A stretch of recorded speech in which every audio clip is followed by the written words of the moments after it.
NOC નથી, વારંવાર notice આપવામાં આવી છે અને ફરી એક વખત નોટિસ આપવામાં આવી છે। વિગતો આપી દે કે જ્યાં એસસીજી હોસ્પિટલના પ્રસૂતિ ગૃહ પાસે ફાયર સેફટીની એનઓસી જ નથી।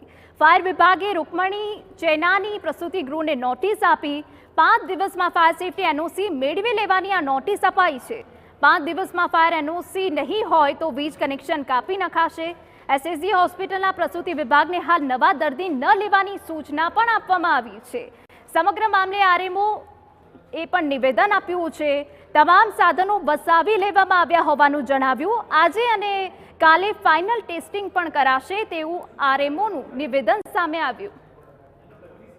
ત્યાં જે ફાયર સેફટીના વ્યવસ્થા છે અને એને અપગ્રેડ કરી રહ્યા છે અને 2 દિવસના યુદ્ધના ધોરણે કામગીરી ચાલી રહી છે।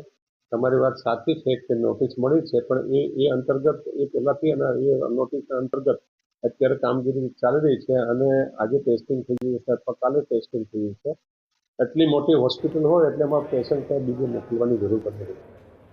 સમાચાર જૂનાગઢમાંથી મળી રહ્યા છે કે જ્યાં